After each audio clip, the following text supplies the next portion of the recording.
What's going on, everybody? After a long holiday break, we are back. Welcome into episode 133 of the MudWatch Sports Podcast on this Tuesday, January 6, 2026. I'm your host, Zach Malum. But before we get started, please subscribe below. Follow all of my social accounts. Let's start things off in the world of football, as both of your teams were in action this weekend. We'll start things out in Buffalo as the New York Jets took on the Buffalo Bills on Sunday, and it was all Bills in this one. They finish off the regular season with a 35-8 victory over New York, and it was not Josh Allen, but Mitchell Trubisky, the Bills' backup quarterback, who played a ton of this game and completely trounced the Jets defense, went 22 of 29 on the day, 259 passing yards with 4 passing touchdowns. Just a ridiculous day for Trubisky, and that really tells you what you're looking at with this Jets defense, who've been so bad all season long. Of course, it doesn't help that they traded 2 of their best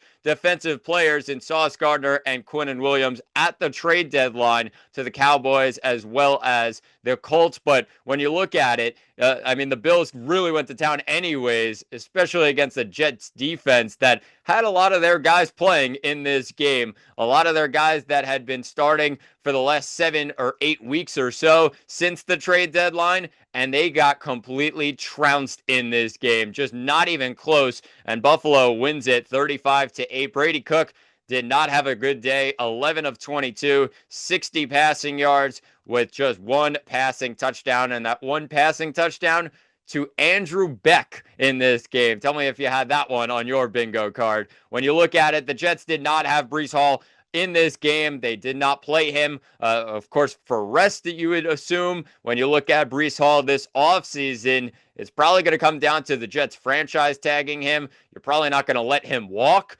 in this upcoming free agency period, so they rest him for the final game. But this is all about the quarterback for this offseason, and the Jets got a bit of help this weekend from their crosstown buddy in the New York Giants. When you look at what the Giants were able to do, we'll get to that in a minute, but the Jets land with the 2nd overall pick in this upcoming draft, and their biggest need is by far a quarterback. Justin Fields, Tyrod Taylor, Brady Cook all took time at quarterback this year for the Jets, and nobody was close to what the Jets were expecting from a quarterback heading into this season. Their offense was abysmal.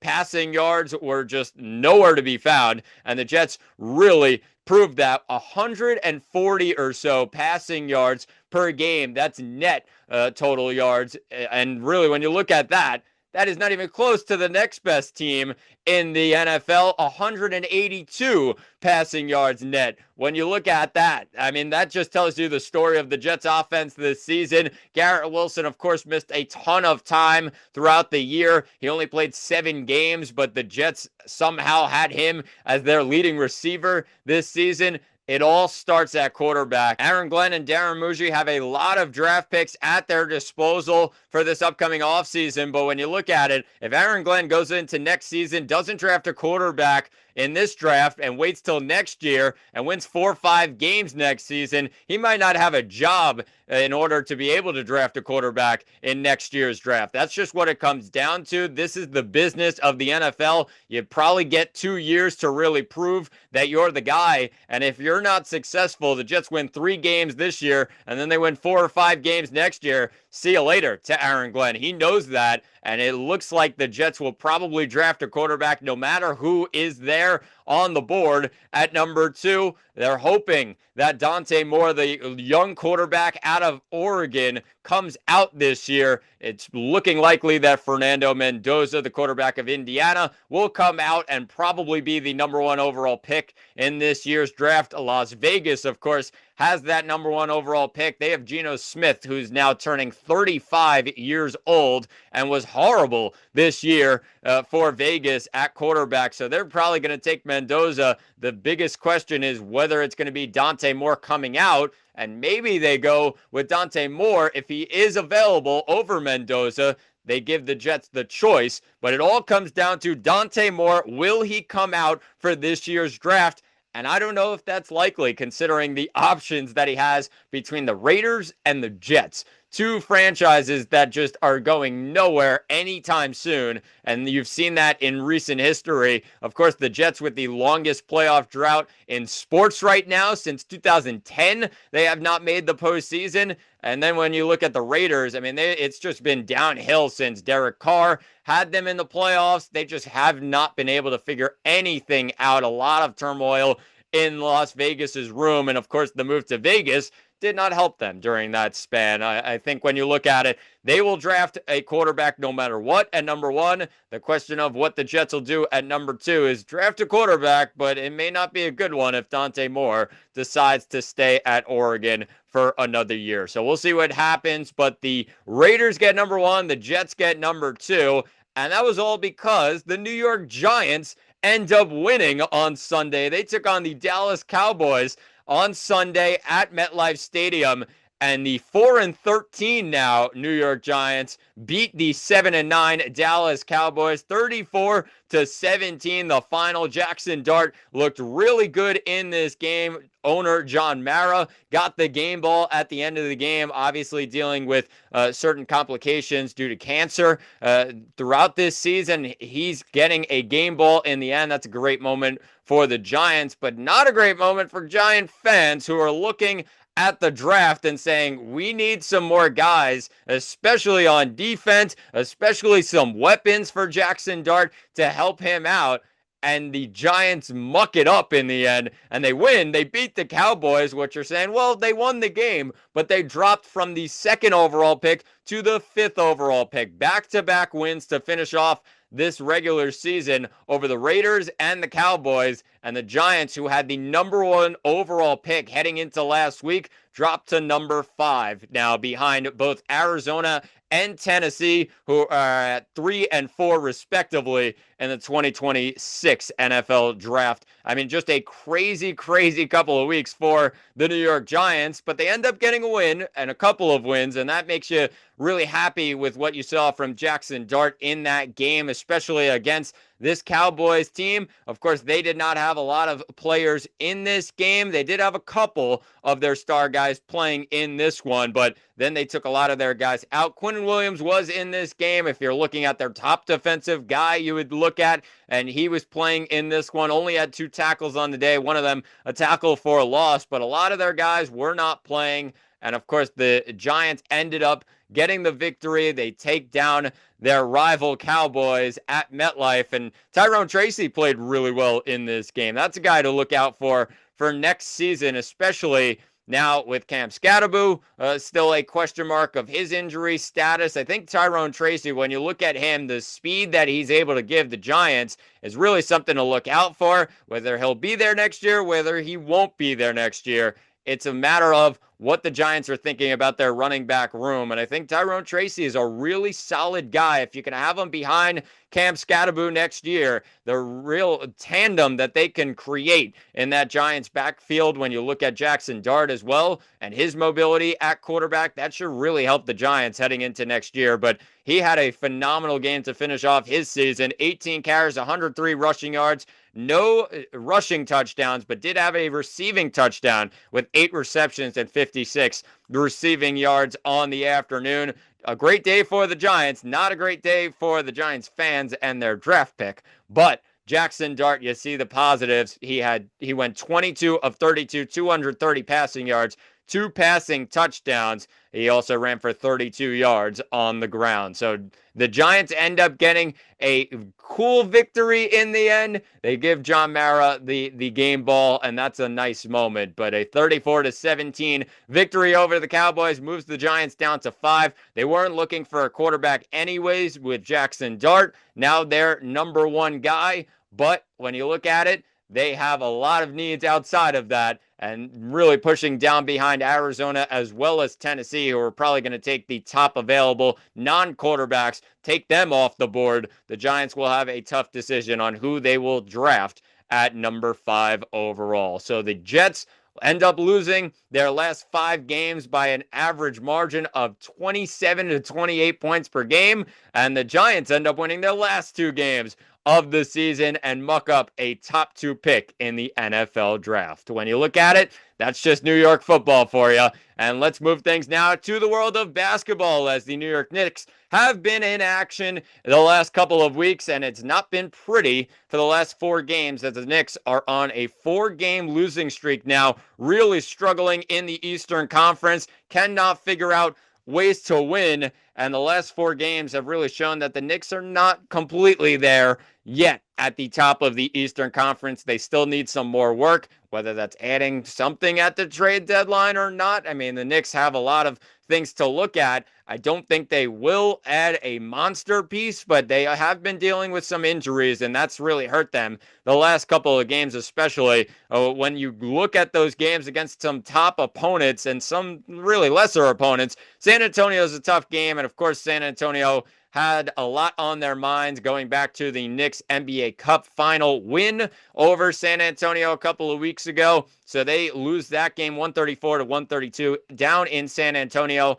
on New Year's Eve. When you look at the rest of the games, though, Atlanta at home at the Garden, a really easy game in the end, and the Knicks screw that one up 111 to 99. They lose it. Hakporti was the star performer in that game, 16 rebounds for the Knicks, but Brunson had his casual 24 points in that game. It wasn't enough at all for the Knicks, and they lose to Atlanta, a bad loss on Friday. Then you go to Saturday, and the second game of a back-to-back, you're looking at the Knicks to bounce back in that game. They go up against the Philadelphia 76ers, and Philly has had the Knicks number this year. They win another game, this one at MSG, a 130 to 119 win over the Knicks, and Philly was looking real good in this game, even with Brunson dropping 31.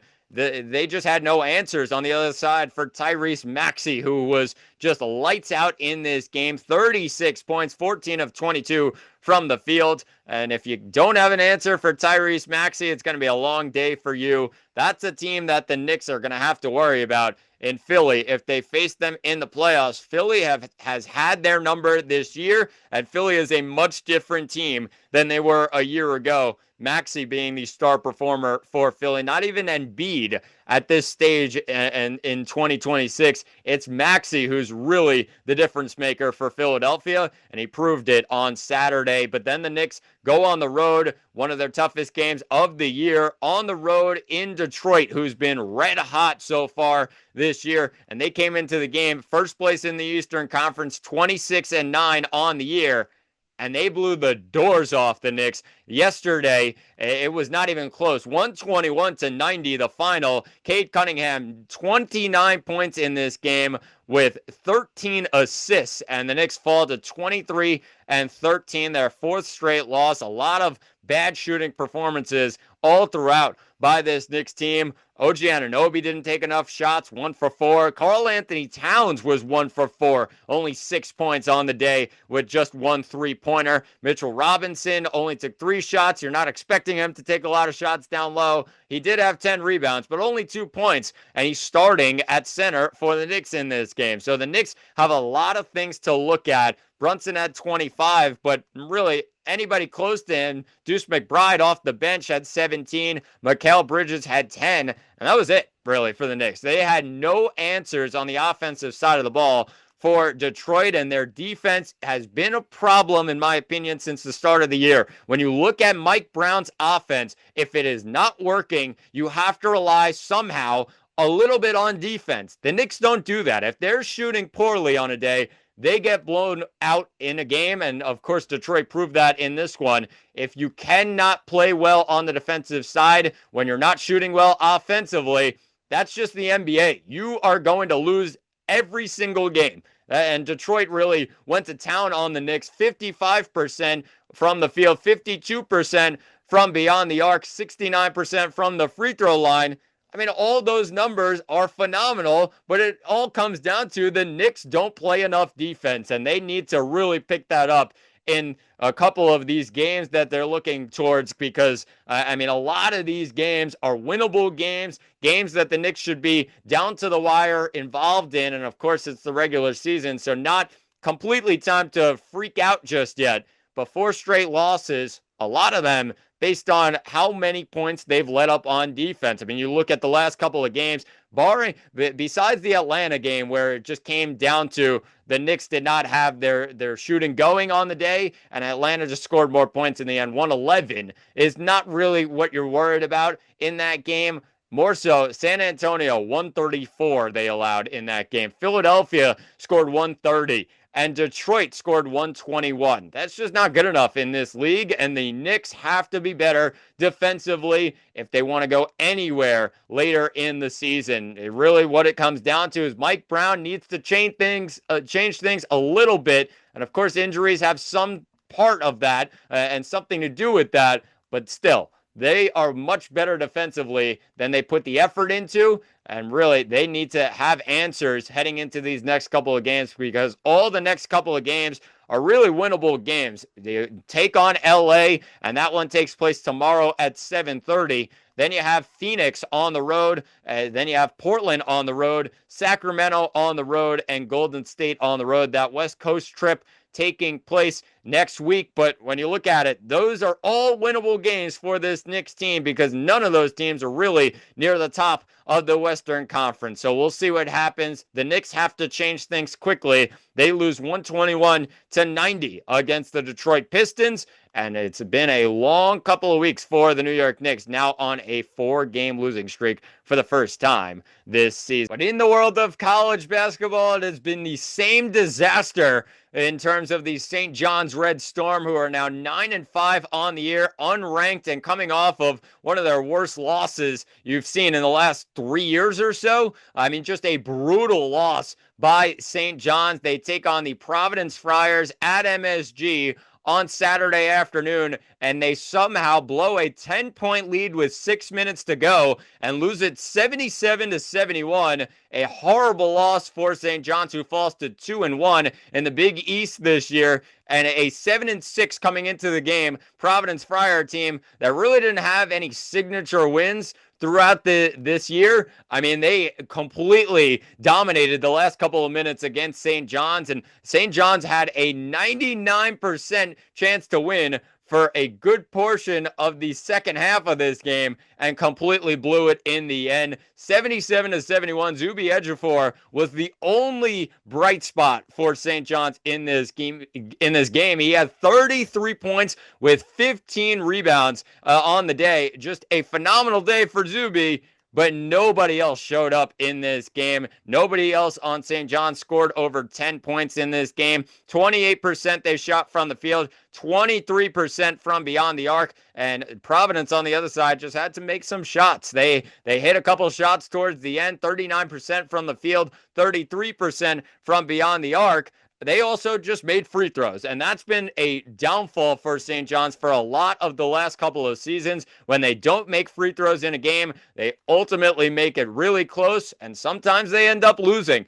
65% they shot from the free throw line in this game. They had 37 free throws, only made 24 of them, and then you look at Providence, who shot 75% from the free throw line. That's the difference in the game right there. And the Red Storm just did not take advantage of their opportunities. Of course, Zuby Ejiofor was the guy at the line for the most part for St. John's. He missed 9 free throws in this game. I mean, it was one man against an entire team, though. When you look at it, you can't blame Zuby because, he missed so many free throws. The guy had 33 points on the day, 15 rebounds.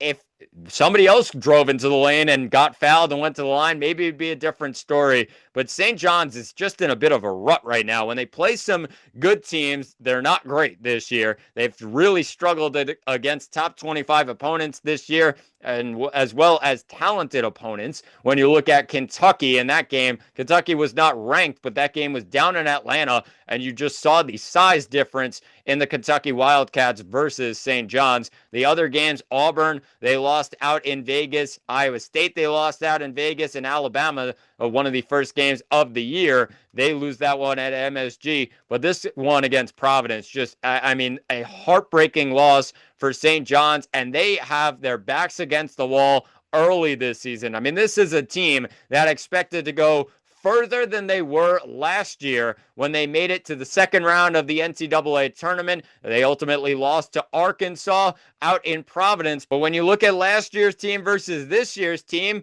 the clear difference is Kadari Richmond, a much-needed point guard that the St. John's Red Storm could have right now. Of course, he graduated, and St. John's did not fill the void that Kadari Richmond left from leaving last year and graduating and moving on to the NBA.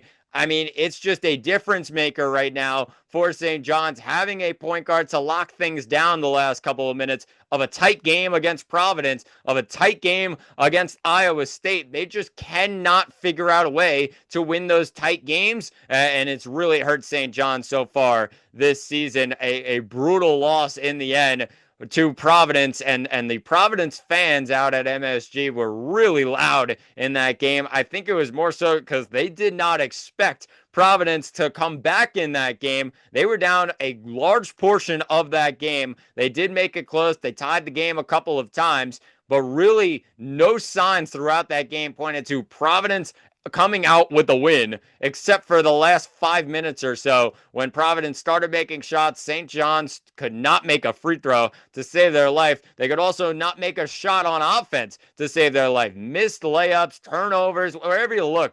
St. John's just did not control the game well in the last couple of minutes, and if you don't do that, if you don't have somebody to lock things down in the last couple of minutes, and you're just throwing up shots, throwing up air balls, throwing up anything at the rim, you're going to lose every single time. And that's what Providence did to St. John's in this game. So they have to really press the reset button here. A team that had such high aspirations coming into the season now is 2-1 on the season in Big East play. And they look like they would be the second best team in the Big East behind UConn this year. They might be third or fourth behind Villanova, who's really started the season hot. Seton Hall's looking really unstoppable right now in the Big East, and that's going to be a question mark for St. John's, especially as they move towards later in the season when they want to get a tough resume or a nice resume to push them into a not tough matchup against one of those other Power 5 opponents in the NCAA tournament. That's what it's going to come down to, and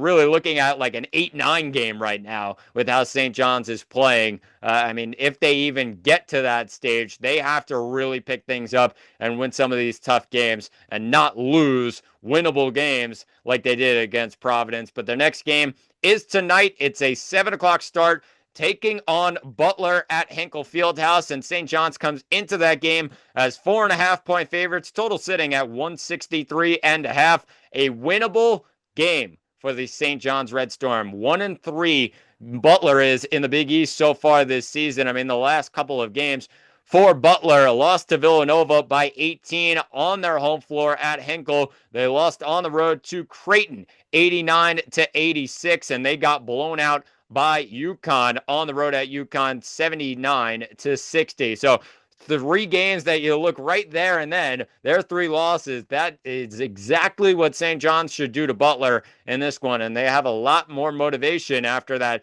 really brutal loss to Providence on the weekend. They have to really step up, and make sure you tune in 7 o'clock tonight. It's Butler taking on St. John's out at Hinkle Fieldhouse. Let's finish things off today in the world of baseball, as both New York teams have had long off seasons so far, and not a lot of moves from both sides. When you look at the New York Mets, they've had more moves of sending guys out the door than they have bringing guys back in. When you look at the most recent move, it was Jeff McNeil sending him to the Athletics in return for a young pitching prospect. But they have, of course, Pete Alonso out the door, Edwin Diaz out the door, Brandon Nimmo out the door. They don't have a lot of guys that they brought back in, and they still, a glaring need that they still have is in their rotation, with a lot of starting pitchers still on the market. Still a question of whether the Mets will even dive into that market, the top level of that market. Of course, Dylan Cease was one of the only pitchers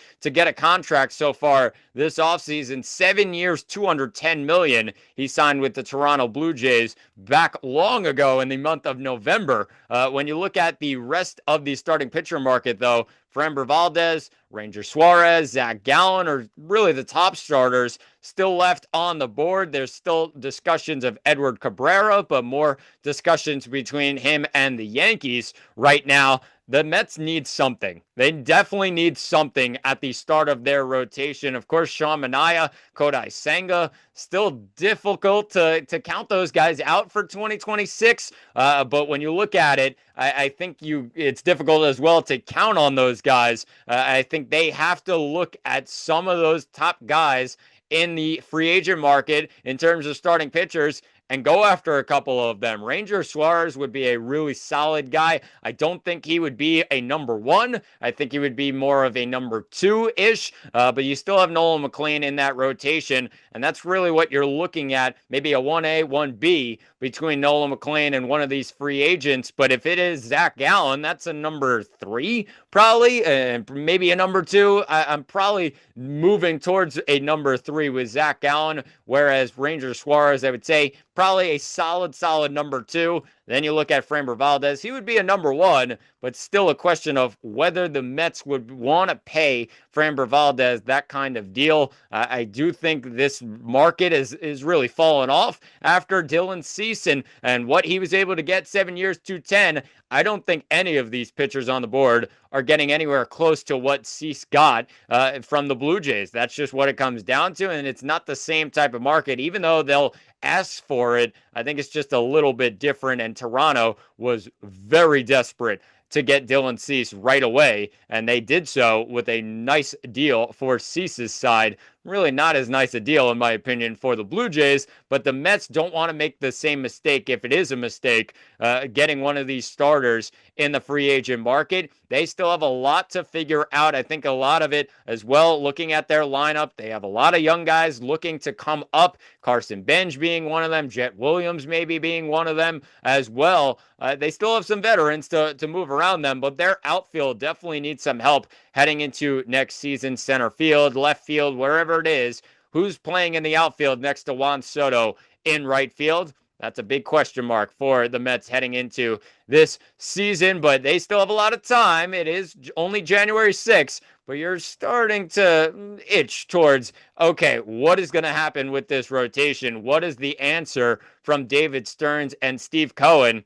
You haven't gotten a lot of answers so far. They have to really figure things out because, of course, the expectations probably a little bit different with no Pete Alonso as well as Edwin Diaz heading into this year. But this is still a team that they want to sneak into the playoffs. They want to be involved towards October, and they have to really figure things out if that's the case because they only have Juan Soto and Francisco Lindor in that lineup. Not much more after that. They have to really find some answers as well as really rely on the rest of this bullpen that is really not filled out as well. Of course, they lost a lot of guys. Tyler Rogers went to the Toronto Blue Jays. You also lost Ryan Helsley, although probably weren't going to bring him back. He went to the Baltimore Orioles. They do not have a lot of guys in that bullpen right now. And, of course, lost Edwin Diaz, their closer, to the Los Angeles Dodgers. They brought in Devin Williams. He's going to be the closer for this upcoming season.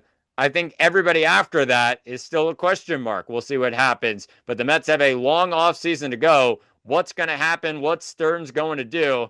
Mets fans getting a little antsy in terms of this rotation as well as their bullpen. They need answers quickly as it's January 6th and we're only 2 months away from spring training. So we'll see what happens with the New York Mets. But on the other side of New York, the New York Yankees have also not made a lot of noise this offseason. It's been pretty quiet in the Bronx. They did bring a couple guys back, and Trent Grisham, who accepted that qualifying offer back in November. They also brought back left-hander Tim Hill. They brought back swingman Ryan Yarbrough, who's probably going to be a back-end starter while the Yankees deal with the injuries of Garrett Cole as well as Carlos Rodon. But they also have Ahmed Rosario, who returned, a solid utility player for the Yankees for this upcoming year. But the biggest need for the Yankees, flat out, Cody Bellinger. Bring him back, and the Yankees complete their outfield, similar to what it was last year, of course, with Trent Grisham, Aaron Judge, and Cody Bellinger. But I think that's a real solid outfield in terms of power, in terms of production.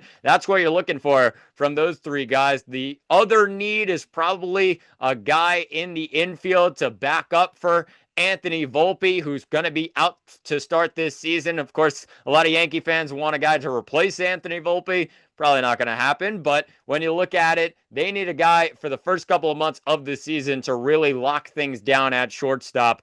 I mean, Ahmed Rosario's more of a third baseman in my mind rather than a shortstop to put him in that kind of spot. Shortstop of the New York Yankees, I think the pressure of another guy would probably be better for that than Ahmed Rosario. But when you look at it, the Yankees need Cody Bellinger. They also could use another starting pitcher. I've seen the rumors of Edward Cabrera, the right-hander from the Miami Marlins, available in a trade for the right price. And I think the Yankees should probably go for a guy like that, especially with the injuries that they're dealing with heading into this upcoming year. Garrett Cole coming off of Tommy John. Carlos Rodon dealing with an injury right now this offseason. After surgery, he's recovering and looking to get back probably midway through the season, I would say. When you look at Clark Schmidt, probably a second half possibility due to Tommy John as well. I think Rodon's probably the closest to coming back for the Yankees. They're looking at March, potentially April. I think it's going to be a little bit more towards May, June. That's what you're looking for from Rodon. You want to make sure he's 100% healthy. You also don't want to risk him. I think that's just a big decision for the Yankees, and Carlos Rodon being the player that he is, you don't want to risk it right now. Freddie Peralta also involved in trade talks for the Yankees. I just don't see that based on that he's going to be a free agent at the end of the year, and the Yankees have seen what happens when you're dealing with rentals right now. They almost like their control a lot better, and they proved that after the trade deadline last season. Ryan McMahon being one of those guys that they saw a couple of years of value with him. They also got David Bednar, their closer now. They saw that there was a couple of years left on his deal. They really didn't like the one-year rental strategy after, of course, Juan Soto burnt them a season ago. I think it's going to be more so looking at guys like Edward Cabrera and guys that have some more team control. That's the guys that Brian Cashman will be looking for this offseason. But if the Yankees add another starting pitcher, they bring back Cody Bellinger, you're looking at a solid team right now, and a team that can compete. Maybe they're not competing with the Toronto Blue Jays at the top of the AL East, who they're still involved and might maybe get a guy like Kyle Tucker to come to their team. And that would take their team to a whole new level. Just a completely different team, of course, in terms of their capabilities. And, of course, they made it to the World Series last season. But this season, if they grab Kyle Tucker, I mean, the Blue Jays could be the best team in baseball right next to the Dodgers once again. But maybe there's an argument that they could even be better than the Dodgers heading into this upcoming season. So we'll see what happens. But the Yankees still a lot to be desired this offseason, especially with Cody Bellinger. But also adding a starting pitcher would really fill out this Yankees starting rotation. It also would help their bullpen to really pick up some guys left and right. Brian Cashman, you really trust him to grab some bullpen arms. He does that with ease, it looks like, each and every year. So that's something you're not worried about. But the Yankees still have a lot of time left this offseason. They have to start making moves, especially with Cody Bellinger still on the market here on January 6th. But that will do it for episode 133 of the MudWatch Sports Podcast. Please subscribe below. I've been Zach Malum, and thanks for watching, and talk to you all on Thursday.